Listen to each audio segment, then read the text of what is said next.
झारखंड में सियासी हवा एक बार फिर से गर्म हो गई है और मुख्यमंत्री आवास में हलचल काफी तेज हो गई है। बता दें कि मुख्यमंत्री आवास में इंडी गठबंधन के विधायक दल की एक अहम बैठक बुलाई गई है और इस बैठक में भाग लेने के लिए तमाम जो विधायक है, मंत्री है, वो एक एक कर मुख्यमंत्री आवास में पहुंच रहे हैं। यह बैठक कई मायनों में अहम बताई जा रही है। जिस तरह से अगर बात करें कि हेमंत सोरेन को बेल मिलने के बाद वह बाहर आए, तो ऐसी चर्चाएं हैं कि फिर से झारखंड में जो मुख्यमंत्री का चेहरा है वो बदल सकता है, क्योंकि मुख्यमंत्री हेमंत सोरेन जब थे और उनकी गिरफ्तारी हुई थी, उसके बाद उन्होंने अपनी बागडोर चंपई सोरेन के हाथ में सौंप कर गए थे। नई सरकार का गठन हुआ था, इंडी गठबंधन के ओर से विधायक दल का नेता चुना गया था चंपई सोरेन को, और उसके बाद अब हेमंत सोरेन जेल से बाहर आ गए हैं। तो ऐसी चर्चा है कि इस बैठक में नया विधायक दल का नेता चुन लिया जा सकता है। हालांकि इसे लेकर कोई भी आधिकारिक पुष्टि है वो नहीं है, लेकिन जिस तरह से एकाएक तमाम विधायकों को बुलाया गया मुख्यमंत्री आवास में, विधायकों के पहुंचने का सिलसिला जारी है।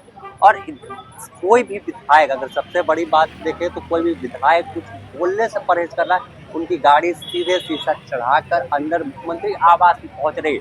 अगर 3 दिनों की सियासी हलचल को देखें तो जिस तरह से चंपई सोरेन कई कार्यक्रम में शिरकत करने वाले थे, उनका कार्यक्रम रांची में था 3 तारीख यानी आज। पीजीटी के जो अभ्यर्थी थे उन्हें नियुक्ति पत्र देना था। इसके अलावा कल एक दिन पहले 2 तारीख को दुमका के कार्यक्रम में शामिल होना था, तो वहां पर इनका जैसी जानकारी है कि 3 दिनों के तमाम जो कार्यक्रम थे उसे भी कैंसिल कर दिया है। तो इससे सियासी हवा जो है और तेज हो गई कि आखिर कारण क्या हुआ कि चंपई सोरेन तमाम कार्यक्रम को रद्द कर दिया है और उसके बाद बैठक बुलाई गई। और अगर इससे पहले देखें देर शाम, तो पूर्व मुख्यमंत्री हेमंत सोरेन खुद चंपई सोरेन के आवास पहुंचे और उनके आवास पर पहुंचकर करीब 15 से 20 मिनट तक मुलाकात की थी। इस मुलाकात में किन बिंदुओं पर चर्चा हुई, क्या कुछ बातें हुई, ये बताना मुश्किल है क्योंकि कुछ जानकारी निकलकर सामने नहीं आई। लेकिन एक बैठक से एक दिन पहले हेमंत सोरेन और चंपई सोरेन की मुलाकात अपने आप में जो सियासी हलचल है वो बढ़ाने को काफी था। और अगर बात करता है विधायक दल की बैठक में, नया विधायक दल के नेता के साथ साथ अगर बात करें तो कैबिनेट विस्तार को लेकर, आगामी विधानसभा चुनाव को लेकर भी चर्चा हो सकती है।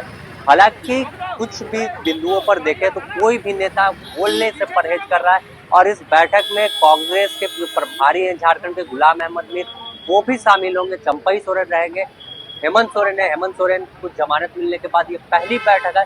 तो कई मायनों में झारखंड की सियासत के जो बात करें तो 2 से 3 दिन काफी अहम होने वाले। अगर फिर से जब सत्ता परिवर्तन की बात आती है कि चंपई सोरेन वापस से बागडोर हेमंत सोरेन को सौंपते हैं, तो इसके साथ ही झारखंड की सियासी फिजा बदल जाएगी। जिस तरह से विपक्ष जो मुद्दा बनाता है कि परिवारवाद को लेकर सोरेन परिवार चलता है, तो उन तमाम चीजों को और हवा मिलेगी। और आपको दिखा तो देखिए लगातार जो विधायकों के आने का सिलसिला है वो फिलहाल जारी है। और एक एक कर राजेश कच्छप है कांग्रेस के विधायक, तो तमाम विधायक जो है मुख्यमंत्री आवास में फिलहाल पहुंच रहे हैं। अब देखना होगा कि आखिर आने वाले दिनों में, आने वाले कुछ घंटों में क्या कुछ होने वाला है। क्या झारखंड को फिर से एक नया मुख्यमंत्री के रूप में हेमंत सोरेन वापस से बागडोर संभालते हुए दिखेंगे, या फिर चंपई दादा पर ही भरोसा तमाम नेता जो है वो जताने वाले हैं। द न्यूज पोस्ट में फिलहाल इतना ही। हम आपको इससे जुड़ी और भी अपडेट से रूबरू कराते रहेंगे। अपने सहयोगी संतोष के साथ Sameer, the news post, Ranchi.